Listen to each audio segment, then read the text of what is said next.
मेरी गांव और शहरी बहू का प्यार देखकर मोहल्ला जलता है।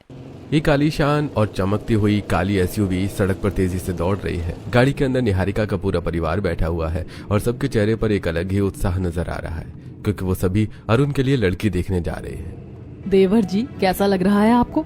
आखिर आज आप फिर से लड़की देखने जो जा रहे हो। भाभी, आप भी क्या मजाक करते हो? अब तक मैं 3 लड़कियां देख चुका हूँ और तीनों लड़कियां मुझे पसंद नहीं आई और ये तीनों ही रिजेक्ट हो चुकी हैं। रिजेक्शन तो लाइफ का हिस्सा है, इस बार कुछ अच्छा ही होगा। हाँ, मुझे भी यही लग रहा है। निहारिका ने बहुत सोच समझ कर ये रिश्ता ढूंढा है। भैया, उम्मीद तो पिछली बार भी थी। देवर जी, अगर आपने भी अपने भैया की तरह कॉलेज में ही कोई लड़की पटा ली होती ना, तो आज हमें इस तरह गांव गांव भटकना नहीं पड़ता, समझे? ओहो निहारिका, अब हर किसी की किस्मत मेरी तरह तो नहीं होती ना। हाँ बेटा, देख तो तेरे भाई ने कितनी अच्छी लड़की से शादी की है। निहारिका हमारे घर की रौनक है। तू भी कोई ऐसी ही लड़की ढूंढ लेता तो हम लोग इतने परेशान नहीं होते बेटा। नहीं मम्मी, मुझे तो इन लव शव की बातों पर बिल्कुल भी भरोसा नहीं है। मुझे तो बस अपनी भाभी और मम्मी की पसंद की लड़की चाहिए। मेरी पसंद तो हमेशा अच्छी ही होती है, पर इस बार निहारिका बहू ने पूरी जिम्मेदारी ली है। और मुझे खासकर भाभी की पसंद की लड़की पर पूरा भरोसा है। वो जो कहेंगी वही फाइनल होगा। इसीलिए तो हम इस बार गांव की लड़की देखने जा रहे हैं। बातों बातों में ही शहर से गांव का सफर लगभग पूरा हो चुका होता है। गाड़ी अब गांव की धूल भरी सड़कों पर पहुंच चुकी है। जैसी इतनी बड़ी और महंगी कार गांव की तंग गलियों में दाखिल होती है, लोग अपने घरों से बाहर निकल के देखने लगते हैं। अरे भाई, इतनी बड़ी कार ये किसकी है? लगता है शहर से कोई बहुत बड़ा आदमी आया है। अरे पता नहीं भाई, पर यह गाड़ी तो रमेश के घर की तरफ जा रही है। लगता है कोई खास मेहमान आने वाले थे। अरे भाई, तुम लोगों को नहीं पता, वो रमेश की बेटी पल्लवी को देखने के लिए शहर से लड़के वाले आ रहे हैं। लगता है ये वही लोग हैं। अरे भाई, अच्छा, पल्लवी की तो किस्मत चमक गई। शहर की बड़ी हवेली में जाएगी वो। रमेश के तो भाग खुल गए। कुछ ही देर में कार एक साधारण लेकिन साफ सुथरे घर के सामने जाकर रुकती है। घर के बाहर पल्लवी के पापा रमेश उन्हीं के इंतजार में खड़े हैं। वो सभी एक एक करके गाड़ी से नीचे उतरते हैं। कोई तकलीफ तो नहीं हुई आने में? अरे नहीं रमेश जी, ड्राइवर को यहाँ का रास्ता पता था। पूरा परिवार घर के अंदर आता है, जहाँ पल्लवी की मम्मी मिठाई और फलों के साथ उन्हीं का इंतजार कर रही थी। आइए आइए, मैं आप सभी का ही इंतजार कर रही थी, आप लोग बैठिए। वो सभी हॉल में रखी सोफे पर बैठ जाते हैं। पल्लवी के मम्मी पापा उन्हें मिठाई और फ्रूट सर्व करते हैं। नाश्ता बहुत बढ़िया है। अब अगर आपकी इजाजत हो तो हम लड़की को भी देख लें। जी बिल्कुल। अरे सावित्री, पल्लवी को बुलाओ। सावित्री रसोई में जाती है, जहां पल्लवी हाथ में चाय की ट्रे पकड़े पल्लवी को हॉल में लेकर आती है।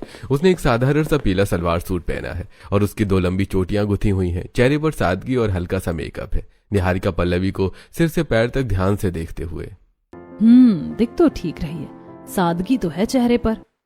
भाभी, लड़की तो बहुत सिंपल लग रही है, जैसी आपने कहा था वैसी ही है ये तो। रुकिए देवर जी, सादगी और सुघड़ता में फर्क होता है। अभी तो सिर्फ चेहरा देखा है, बाकी बातें भी देखनी है। मेरी बेटी पल्लवी बड़ी सुशील है। गांव में जरूर रहती है, पर इसमें संस्कार कूट कूट कर भरे हैं। ये जिस घर में रहेगी घर को स्वर्ग बना देगी। अच्छा, काम करने से पीछे नहीं हटेगी ना ये? क्योंकि शहर में तो बहुत काम होता है। बिल्कुल नहीं, ये सारा दिन घर के कामों में जुटी रहती है, थकना तो इसे आता ही नहीं है। अरे वाह, इसका मतलब अगर मैं इसे अपनी देवरानी बनाती हूँ तो मैं इस पर अपना हुक्म चलाऊंगी और अपने हिस्से का सारा काम भी इसी से करवाऊंगी। क्या बहू, तुम भी कैसा मजाक करती हो? पल्लवी अभी से घबरा जाएगी। मैं मजाक नहीं कर रही, मैं तो सच कह रही हूँ। अगर मेरी होने वाली देवरानी इतनी मेहनती है तो मेरे लिए तो लॉटरी लग गई। क्यों देवर जी, है ना? भाभी, आप ही को लड़की पसंद करनी है, जैसी आपको सही लगे। मुझे वही मंजूर है, आप देख लीजिए। मुझे तो लड़की पसंद है। वरुण के लिए ये बिल्कुल सही रहेगी माँ जी। अगर तूने हाँ कह दिया तो मेरी तरफ से भी पक्का। लड़की बहुत ही प्यारी है, मुझे भी पसंद है।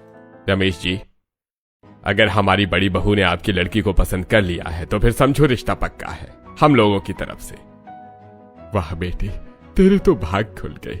तेरा मायका गांव में और ससुराल अब शहर की बड़ी हवेली में होगा। तुम वहाँ खुश रहना। पापा को लग रहा है कि मेरे भाग खुल गए, पर मुझे तो डर लग रहा है। ये मेरी होने वाली जेठानी जी अभी से क्या क्या बोल रही हैं।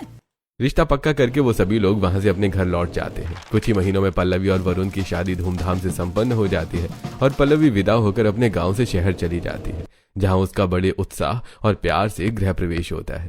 और फिर शाम को पल्लवी अपने कमरे में मुंह दिखाई की रस्म के लिए हरी साड़ी पहनकर अपने मायके से लाई गहने पहन रही होती है। तभी उसकी जिठानी वहां आती है और कहती है, पल्लवी, आज तुम्हारी मुंह दिखाई है। याद रखना, तुम अब गांव की बेटी नहीं, इस बड़े घर की शहरी बहू हो। जब मेरी मुंह दिखाई हुई थी तो पूरे मोहल्ले ने मेरी तारीफ की थी।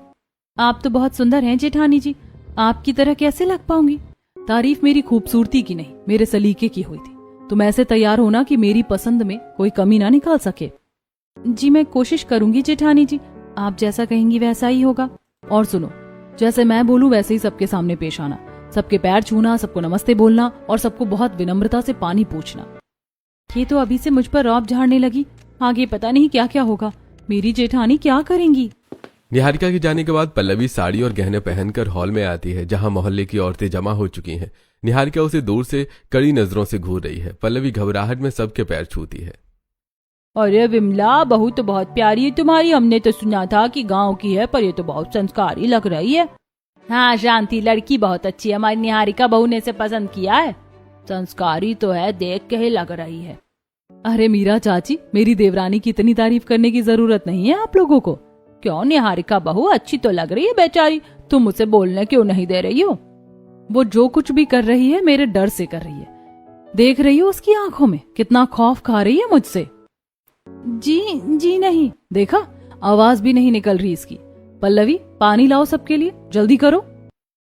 अब मेरा क्या होगा, मैं तो बुरी तरह फंस गई हूँ यहाँ। ये तो मेरी जेठानी जी सबके सामने मेरी बेइज्जती कर रही है। हे भगवान। अरे पल्लवी बहू, तुम डरो मत, तुम्हारी जेठानी का स्वभाव ही ऐसा है, वो बस मजाक करती रहती है सबसे। विमला, आप तो भोली है। निहारिका ने गांव की बहू इसलिए चुनी ताकि उस पर हुक्म चला सके, समझे आप। अरे नहीं, निहारिका बहू तो बस चाहती है कि पल्लवी बहू भी घर का सारा काम सीख जाए, और कुछ भी नहीं है शांति। हाँ मम्मी, सही कहा। इसे डराना बहुत जरूरी है, वरना इस सर पर चढ़ जाएगी। क्यों पल्लवी, है ना। जी जेठानी जी, आप जो कहेंगी वही होगा। पल्लवी अपनी जेठानी के मजाक को सच मान बैठती है और फिर डरी सहमी पल्लवी मुंह दिखाई की रस्म पूरी करने के बाद अपने कमरे में जाकर बेड पर बैठ जाती है। तभी वहां उसका पति वरुण आता है। पल्लवी, तुम परेशान क्यों हो। वरुण जी, मुझे बहुत डर लग रहा है। आपकी भाभी जी का व्यवहार आपने देखा, वो सबके सामने मुझे डरा रही थी कैसे। अरे पल्लवी, तुम बेकार में टेंशन ले रही हो। भाभी का तो नेचर ही ऐसा है, वो बहुत मजाकिया है। आपको ये मजाक लग रहा है। वो कह रही थी कि वो मुझ पर रौब झाड़ेंगी और मुझसे सारा काम कराएंगी। अरे वो सिर्फ माहौल हल्का करने के लिए ऐसा बोलती हैं। असल में वो दिल की बहुत अच्छी हैं। तुम थोड़े दिन में समझ जाओगी अपनी जेठानी को, समझी। आपको मजाक लग रहा है, पर मुझे तो उनकी आंखों में सच दिख रहा है। मैं यहाँ पर कभी भी खुश नहीं रह पाऊंगी। अपनी जेठानी से डरी पल्लवी बड़ी मुश्किल से सो पाती है। फिर अगले दिन की सुबह वो अपने तरीके से साड़ी और गहने पहने डरी सहमी किचन की ओर बढ़ती है, जहाँ पहले से ही उसकी शहरी जेठानी मौजूद थी। ओहो, देवरानी जी आ गई। बड़ी जल्दी उठ गई हो आज। गांव की आदत है क्या इतनी जल्दी उठने की।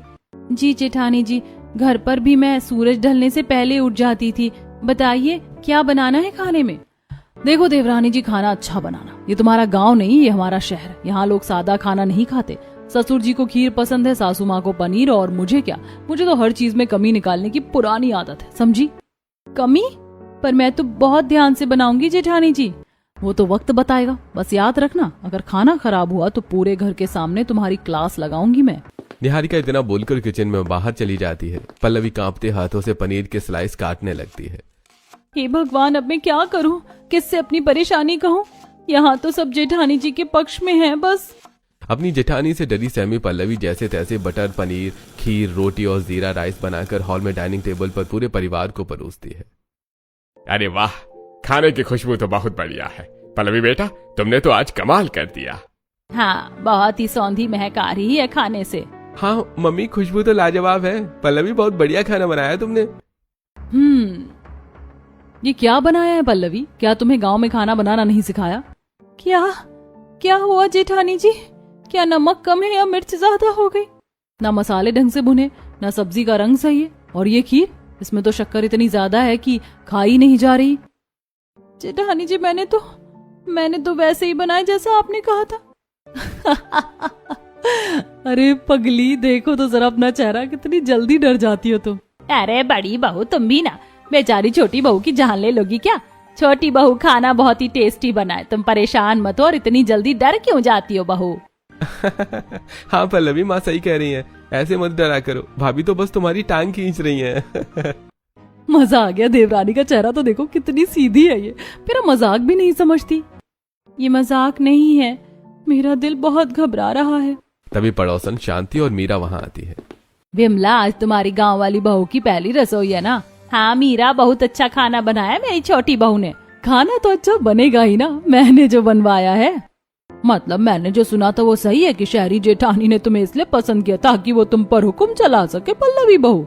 अरे चाची, आप क्यों आग लगा रही हैं? मेरी देवरानी है, मैं जो चाहूँ वो करवाऊँ। ये चाची सही कह रही हैं, मुझे यहाँ बहुत संभल कर रहना होगा, वरना मेरा जीना हराम हो जाएगा जेठानी जी के पास। मुझे तो नहीं लगता कि ये गांव की देवरानी और शहर की जेठानी की पटेगी। तालमेल बैठना बहुत मुश्किल होगा विमला। अरे आप लोग क्यों डरा रहे हो उसे? वो दोनों बहुत प्यार से रहेंगी, मुझे पता है।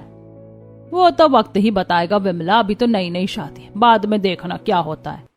पल्लवी की पहली रसोई का खाना खाकर मीरा और विमला वहां से अपने अपने घर चली जाती हैं और सबके खाना खाने के बाद झूठे बर्तन ले जाकर पल्लवी किचन के सिंक में साफ करने लगती है। सच में जेठानी जी मजाक कर रही हैं या ये सब एक चाल है? तभी निहारिका किचन में आती है और पल्लवी के कंधे पर हाथ रखती है। पल्लवी अचानक चौंक जाती है और बर्तन उसके हाथ से छूट जाता है। क्या हुआ पल्लवी, इतना क्यों डर गई? क्या मैं कोई भूत हूँ? नहीं जेठानी जी, बस ध्यान कहीं और था, गलती से गिर गया। ध्यान कहाँ था? गाँव में? देखो पल्लवी, ये शहर है, यहाँ बर्तन गिरने की आवाज पूरे मोहल्ले को सुनाई दे जाती है। जी मैं ध्यान रखूंगी, आइंदा ऐसी गलती नहीं होगी जेठानी जी। ठीक है, कल से सुबह 6 बजे चाय तैयार मिलनी चाहिए, और हाँ, न्यूज़पेपर भी देवर जी के पास पहुँचा देना। फिर से हुक्म? क्या मेरा पूरा जीवन बस ऐसे ही निकल जाएगा? निहारिका वहां से चली जाती है और पल्लवी बर्तन साफ करती रहती है। अपनी जेठानी से डरी हुई पल्लवी घर का सारा काम अकेले ही करती है। फिर रात के अंधेरे में अपने कमरे में खिड़की के पास खड़ी पल्लवी खिड़की से बाहर देखती है। शहर की रोशनी उसे डरा रही है। माँ, आपने कहा था कि ससुराल में मेरा अपना घर होगा, पर यहाँ तो मुझे सब पराया लग रहा है। वरुण कमरे में आता है और पल्लवी को खिड़की के पास खड़ा देखकर पास जाता है। पल्लवी, तुम अभी तक नहीं सोई? क्या हुआ, तबीयत तो ठीक है तुम्हारी? वरुण जी, मुझे गांव की बहुत याद आ रही है, क्या हम कुछ दिनों के लिए वहां जा सकते हैं? अरे अभी तो आई हो, कम से कम घर तो समझ लो। भाभी तुम्हें कितना कुछ सिखा रही हैं। वही तो समस्या है, वो सिखाती कम है और हुक्म ज्यादा चलाती हैं। अरे देखो पल्लवी, भाभी का आदर करना हमारा फर्ज है, वो इस घर की नींव है, उनके बारे में ऐसा मत सोचो तुम। ठीक है वरुण जी, मैं कोशिश करूंगी।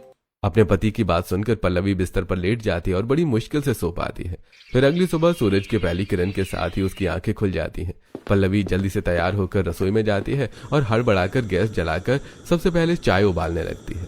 तभी वहां उसकी शहरी जेठानी आती है। उसे देखकर वो घबरा जाती है। जी जेठानी जी, आप यहाँ क्या कर रही हो? मैं चाय बनाकर आप ही के पास ला रही थी। अरे तुम घबराओ मत, मैं कल वो सब बस मजाक में कह रही थी, तुम मेरे मजाक को सीरियसली मत लिया करो। मैं तुम पर कोई रौब नहीं झाड़ूंगी और ना ही तुमसे घर का सारा काम अकेले कराऊंगी। हम दोनों मिलकर ये घर संभालेंगे, समझी मेरी देवरानी जी? सच में जेठानी जी? पर मोहल्ले के लोग तो कह रहे थे कि आप मुझसे सारा काम कराएंगी। लोगों का काम है कहना, तुम उनकी बातों पर ध्यान मत देना। अब से मैं तुम्हें इस घर के तौर तरीके सिखाऊंगी ताकि तुम्हें कोई कम ना समझे और मेरी देवरानी को सब चीज आ जाए अच्छे से।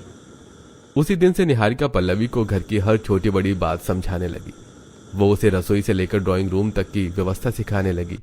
फिर हॉल में खड़ी होकर, देखो पल्लवी, रसोई में जो मैंने बताया था वो सब सही था। वरुण को हर चीज परफेक्ट चाहिए होती है, उसका कमरा हमेशा व्यवस्थित होना चाहिए और हमारे सास ससुर को सुबह की चाय ठीक 8 बजे और शाम की चाय 5 बजे चाहिए। डिनर 8 बजे से पहले हो जाना चाहिए, समझी? जी जेठानी जी, अब हम दोनों मिलकर आप जैसे जैसे मुझे समझाएंगी मैं वैसे वैसे ही करूंगी। कुछ दिनों में ही शहरी जेठानी और गांव की देवरानी दोनों एक दूसरे से इस तरह घुल मिल जाती हैं जैसे सगी बहनें। फिर एक दिन निहारिका और पल्लवी बाजार जाने के लिए तैयार होती हैं। दोनों साथ में घर से निकलती हैं। चलो पल्लवी, आज तुम्हें शहर की शॉपिंग कराते हैं। तुम्हें सिर्फ आज देखना होगा कि यहाँ कैसे खरीदारी की जाती है। जेठानी जी, यहाँ के दुकानदार तो बहुत दाम मांगते हैं, गाँव में तो हमें पता होता था कि कितना देना है। बातें करती हुई दोनों मार्केट पहुंच जाती हैं। वहां एक दुकान पर पल्लवी को कुछ आर्टिफिशियल झुमके पसंद आते हैं। भैया, ये झुमके बहुत सुंदर हैं, कितने के हैं? मैडम ये बहुत खास है, 500 रुपए के पड़ेंगे आपको। क्या 500? भैया इसके 150 रुपए से 1 रुपया ज्यादा नहीं दूंगी। देना है तो बोलो वरना हम जा रहे हैं जेठानी जी, आप क्या कह रही हैं? ये तो 500 रुपए बोल रहे हैं। तुम चुप रहो पल्लवी। भैया क्या हुआ, दे रहे हो या जाएं? हाँ ठीक है मैडम, ले जाइए, बोनी का वक्त है, मना नहीं करूंगा। जेठानी जी अगर आप नहीं होती तो मैं तो इसे 500 रुपए ही देकर आ जाती। आप तो बहुत माहिर हैं। पल्लवी शहर में ऐसा ही होता है, यहाँ मोल भाव करना बहुत जरूरी है वरना लोग लूट लेते हैं। झुमके खरीदने के बाद दोनों देवरानी जेठानी कॉस्मेटिक का सामान खरीद कर घर वापस लौट रही होती हैं। तभी अचानक सामने वाली गली से एक आवारा सांड दौड़ता हुआ उनकी तरफ आने लगता है। हे भगवान, ये क्या है? पल्लवी भागो, ये सांड हमें चोट पहुंचा देगा। बचाओ मुझे। जेठानी जी आप घबराइए मत, आप मेरे पीछे हो जाइए। अरे पल्लवी हट जाओ, ये सांड बहुत गुस्से में लग रहा है, ये तुम्हें मार देगा। जेठानी जी चिंता मत कीजिए, गांव में मैं ऐसे 10-10 बैलों को रोज संभालती थी, ये तो फिर भी अकेला है। पल्लवी निडर होकर सांड के सामने खड़ी हो गई। उसने डरते डरते बस प्यार से उसके सिर पर हाथ फेरा। सांड ने अपनी सिर नीचे झुका लिया। पल्लवी ने उसे थपथपाया। आजा बेटा, घबरा मत। फल वाले से एक फल खरीद कर सांड को खिलाते हुए, ये ले, खा ले। बाप रे पल्लवी, तुमने तो कमाल कर दिया। मैं तो अपनी जान बचाकर भागने वाली थी। देखा जेठानी जी, इन जानवरों को भी प्यार से काबू किया जा सकता है, ये भी बस प्यार के भूखे होते हैं। आज तुमने मेरी जान बचा ली, तुम वाकई बहुत बहादुर हो। चलो अब घर चलते हैं। दोनों हंसते हुए बोलते हुए घर की तरफ पैदल ही चल देती हैं। मोहल्ले की औरतें खिड़कियों से उन्हें देखने लगती हैं। देखा पल्लवी, लोग हमें कैसे देख रहे हैं। उन्हें लग रहा है कि हम लड़ रहे हैं, पर हम तो सहेलियों की तरह जा रहे हैं। हाँ जेठानी जी, मैं देख रही हूँ, उनकी आंखों में हैरानी साफ दिख रही है। जैसे वो घर पहुंची, पड़ोसन मीरा और शांति के घर के बाहर आपस में खुसर पुसर करने लगी। देखा शांति, कितने प्यार से दोनों घर जा रही हैं। ये पक्का कोई दिखावा है। हाँ मीरा, ये प्यार सिर्फ बाहरी लोगों के लिए, घर के अंदर तो निहारिका पक्का उस पर हुक्म चलाती होगी। मैं सब जानती हूँ, ये दिखावा ज्यादा दिन नहीं चलेगा। गांव की लड़की कब तक शहर की जेठानी को झेलेगी? मोहल्ले की औरतों को यकीन ही नहीं था कि शहर की जेठानी और गांव की देवरानी साथ में प्यार से रह सकती हैं। उन्हें वो सब दिखावा लग रहा था। और इधर घर पहुंचकर हॉल में सोफे पर बैठकर, पल्लवी अब से हम ऐसे ही साथ रहा करेंगे, किसी की बातों में आने की जरूरत नहीं है। जी जेठानी जी, मुझे अब समझ आ गया है कि आप दिल की कितनी अच्छी हैं। बस ऐसे ही मुस्कुराती रहो। चलो अब रात के खाने की तैयारी करते हैं, आज मैं तुम्हारी मदद करूंगी। अरे नहीं जेठानी जी, आप बैठिए, मैं कर लूंगी सब। अब तुम भी मुझ पर हुक्म चलाओगी? मैंने कहा ना, मिलकर करेंगे बस। दोनों अपने अपने कमरे में जाकर साथ लाया सामान रखती हैं और फिर किचन में जाकर साथ में खाना बनाने लगती हैं। खाना बनाते हुए दोनों की हंसने की आवाज हॉल में बैठे सब घर वालों तक पहुंचती है। वाह, आज तो किचन से हंसी की आवाजें आ रही हैं। लगता है दोनों की पटरी बैठ गई। हाँ वरुण, निहारिका ने पल्लवी को अच्छे से संभाल लिया है। अब हमारा घर सच में घर लगने लगा है। तभी दाल चावल रोटी सब्जी लेकर दोनों देवरानी जेठानी वहां पहुंचती हैं। देख लो वरुण, तुम्हारी बीवी अब मेरी चेली बन गई है। अब तुम भी संभल कर रहे ना। अरे मैं तो पहले से ही संभल कर हूँ भाभी। पल्लवी तुम तो सच में बदल गई हो यार। ये सब जेठानी जी की वजह से, उन्होंने मुझे बहुत कुछ सिखाया है। दिन बीतते गए और पल्लवी शहर के माहौल में पूरी तरह ढल जाती है, लेकिन उसे अपने मायके की याद कभी कभी सताने लगती है। एक शाम अपने कमरे में बैठी पल्लवी बैग से निकालकर अपने मम्मी पापा की फोटो देख रही थी। माँ, आपकी बहुत याद आती है, पता नहीं आप लोग कैसे होंगे। तभी वहां निहारिका आती है। क्या हुआ पल्लवी, क्या फिर से आंसू? तुम रो क्यों रही हो? नहीं जेठानी जी, बस माँ की याद आ रही थी, बस इतनी सी बात। चलो हम कुछ इंतजाम करते हैं, तुम चिंता मत करो। निहारिका ने मन ही मन कुछ सोचा और पल्लवी को खुश करने का फैसला किया। वो जानती थी कि पल्लवी के लिए परिवार कितने मायने रखता है। पल्लवी रोना बंद करो, कल हम तुम्हारे मायके चलेंगे। सच में जेठानी जी, आप हमेशा मेरा कितना ख्याल रखती हैं। तुम मेरी प्यारी देवरानी जो हो। पल्लवी की खुशी का कोई ठिकाना नहीं रहा। वो निहारिका के गले लग जाती है। जेठानी जी, आप दुनिया की सबसे अच्छी जेठानी हैं। बस बस, अब ज्यादा मक्खन मत लगाओ, जाकर अपनी पैकिंग करो। अगले दिन की सुबह पल्लवी पैकिंग करके बैग लिए हॉल में बैठी है। मुझे लगा था कि शहरी जेठानी मुझसे सारा काम करवाएंगी, लेकिन हम दोनों में तो बहनों से भी बढ़कर प्यार है। शहरी जेठानी अपने गांव वाली देवरानी को लेकर उसके मायके जाती है और मोहल्ले की औरतें उन्हें साथ जाते हुए देखती हैं। और 2 दिन गांव में रुककर दोनों शहर वापस आ जाती हैं। फिर एक सुबह उनके घर के बाहर सब्जी वाला सोनू खड़ा होता है और दोनों देवरानी जेठानी ठेले में रखी भिंडी और करेले में उलझ जाती हैं। भैया 1 किलो भिंडी तौल दो। अरे नहीं जेठानी जी, आज भिंडी नहीं, करेला लेते हैं। मेरा बहुत मन कर रहा है करेला खाने का। करेला कौन खाता है पल्लवी? इतनी कड़वाहट कौन चखेगा सुबह सुबह? भिंडी ही ठीक है। तभी उन दोनों की पड़ोसने शांति और मीरा वहां पहुंचती हैं। अरे पल्लवी अपनी जेठानी की पसंद की भिंडी नहीं खा सकती क्या आज? वैसे भी शहर वालों को कड़वाहट पसंद नहीं आती। और पल्लवी, तू भी तो देख, देवरानी की पसंद का ख्याल नहीं रख सकती। कैसा प्यार है तुम दोनों के बीच। चाची, हमारे प्यार के बीच इस छोटी सी तकरार का भी अपना ही मजा है। ये कड़वाहट और मिठास ही तो रिश्ते का स्वाद है। शांति और मीरा एक दूसरे को देखती हैं और मुंह पिचकाती हैं। वो तो हमें पता ही है कि कैसा प्यार है तुम दोनों के बीच। उन दोनों की बातें नजरअंदाज करके दोनों देवरानी जेठानी करेला और भिंडी लेकर घर के अंदर चली जाती हैं। फिर एक दिन दोनों देवरानी जेठानी हॉल में थी और पल्लवी झाड़ू लगा रही थी। मैंने कहा था ना कि मैं साथ में सफाई करवाऊंगी, तुमने अकेले क्यों शुरू कर दिया? देखो उस कोने में थोड़ा कचरा रह गया है। अरे जेठानी जी आप बैठिए ना, मैं बस अभी कर देती हूँ, आप थकी हुई लग रही हैं। तभी वहां मोहल्ले की औरत शांति आती है और उन दोनों की बातें सुनकर, हाथी के दांत दिखाने के कुछ और, खाने के कुछ और घर के बाहर हो तुम बड़ी प्यारी देवरानी जेठानी बनती हो और असली रूप यहाँ दिखाती हो। तभी वहां उन दोनों की सास विमला आती है। अरे शांति तुम कब आई? बस अभी आई थी विमला और अब जा रही हूँ। आई क्यों थी और इतनी जल्दी जा क्यों रही हो? अब बस जिस काम से आई थी वो काम हो गया। बड़बड़ाते हुए वो बाहर निकलती हैं और मोहल्ले के बाहर नुक्कड़ में खड़ी मोहल्ले की औरतों के पास जाकर उनकी चुगली करती हैं, वो भी नमक मिर्च लगाकर। मैं सच कह रही हूँ, वो सब दिखावा है। निहारिका चालाकी से अपनी देवरानी को दबा कर रखती है। मैं साबित कर दूंगी कि ये प्यार सिर्फ ढोंग है। मुझे भी ऐसा ही लगता है, देवरानी जेठानी में इतना प्यार हो ही नहीं सकता। हम भी किसी की जेठानी है, हमारी भी देवरानी है, हमारे बीच तो ऐसा प्यार कभी नहीं हुआ। मोहल्ले की औरतें उनके बारे में क्या सोचती हैं ये दोनों देवरानी जेठानी को पता था, इसलिए एक दिन हॉल में वो दोनों, देवरानी, मेरी तबीयत का खराब बहाना करके तुम आज अकेले बाजार जाना। देखना ये मोहल्ले वाले तुम्हें रास्ते में जरूर रोकेंगे। समझ गई जेठानी जी, देखते हैं आज ये क्या नया शगुफा छोड़ते हैं। अगले दिन पल्लवी अकेली बाजार जा रही होती है, तभी मीरा और शांति उसे रोक लेती है। अरे पल्लवी आज अकेले, तेरी प्यारी जेठानी कहाँ रह गई? वो थोड़ी बीमार है इसीलिए मैं अकेले सामान लेने जा रही हूँ। बीमार? अरे भोली लड़की है, शहर वालों के चोचले हैं। काम से बचने के लिए सिर दर्द और बीमारी का बहाना सबसे पुराना हथियार है। तुझे काम पर लगा दिया और खुद आराम कर रही होगी। ऐसा क्या? मुझे तो लगा वो सच में बीमार है। चाची जी, यही तो चालाकी है, सोचना इस बारे में और घर जाकर बात करना अपनी जेठानी से। जी जरूर सोचूंगी। मन ही मन मुस्कुराती हुई पल्लवी मुस्कुराती हुई आगे बढ़ जाती है और फिर बाजार से जब वो घर वापस आती है तो मोहल्ले की औरतें उनके घर के बाहर कान लगाकर खड़ी हो जाती हैं, लेकिन उन्हें अंदर से हंसने की आवाज आती है। हॉल में बैठी देवरानी और जेठानी। तो उन्होंने कहा कि मैं कामचोर हूँ। हाँ, और ये भी कहा कि मैं बुद्धू हूँ जो आपकी बातों में आ गई। दोनों जोर जोर से हंसने लगते हैं। तभी अपने कमरे से उनके सास विमला उनके पास आती है। सुना तुमने? पूरे मोहल्ले को मिर्ची लग रही है कि मेरी शहर की बहू और गांव की बहू के बीच बहुत प्यार है। उनकी बातें सुनकर बाहर खड़ी मीरा और शांति का चेहरा उतर जाता है। विमला, ये दीवारें बड़ी मजबूत हैं, इनके बीच में दरार डालना नामुमकिन है। हाँ, हमें लगा ये शहर और गांव वाली बहू का झगड़ा होगा, पर यहाँ तो मिट्टी और शहर का लोहा मिल गया है। ऐसे कई दिन बीत जाते हैं। फिर एक दिन सुबह सुबह पल्लवी अपने घर माँ से बात करती है और उसका चेहरा उतर जाता है। फिर किचन में काम करते हुए बार बार लंबी सांसें ले रही होती है और उसकी आंखों से नमी होती है। तभी उसकी जेठानी वहां आती है। क्या बात है देवरानी, सुबह से देख रही हूँ तुम्हारा मन काम में नहीं लग रहा, चेहरा भी उतरा हुआ है, क्या परेशानी है? कुछ नहीं जेठानी जी, बस थोड़ी तबीयत ठीक नहीं लग रही। मुझसे झूठ मत बोलो, हम सिर्फ देवरानी जेठानी नहीं, सहेलियां भी हैं। बताओ मुझे।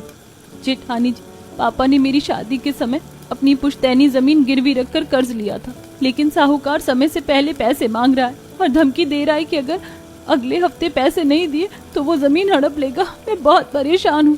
ये तो वाकई बड़ी समस्या है। देखो देवरानी जी, मैं तुम्हारी मदद करना चाहती हूँ, लेकिन अभी तुम्हारे जेठ जी ने बिजनेस में इन्वेस्ट किया है और ससुर जी की पेंशन भी दवाइयों में लग गई है। अभी तुरंत इतने पैसों का इंतजाम करना थोड़ा मुश्किल है। कोई बात नहीं जेठानी जी, जो किस्मत में लिखा होगा वही होगा, मैं समझ सकती हूँ। उन्हें नहीं पता था कि हाथ में कटोरी लिए किचन के दरवाजे पर खड़ी शांति उनकी बातें सुन रही है। अरे तुम दोनों गुफ्तगू ही करती रहोगी या मुझे चीनी भी दोगी? मैं कब से बाहर खड़ी हूँ। अरे चाची जी आइए, अभी देती हूँ। अच्छा, तो गांव वालों की मदद करने से शहर वाली ने मना कर दिया। अब देखो मैं कैसे इस बात का तड़का लगाती हूँ। पल्लवी शांति को चीनी देती है और चीनी लेकर शांति अपने घर चली जाती है। और फिर उसी दिन शाम को मीरा के घर जाकर, अरे तुमने सुना, वो जो शहर वाली बहू है ना, वो सिर्फ ऊपर से मीठी है। उसकी देवरानी बेचारी रो रो कर मदद मांग रही थी, पर उसने साफ मना कर दिया। उनका प्यार मोहब्बत सब दिखावा है, असल में तो उनके बीच खूब खटपट चल रही है। हाँ वो तो मैं भी जानती हूँ।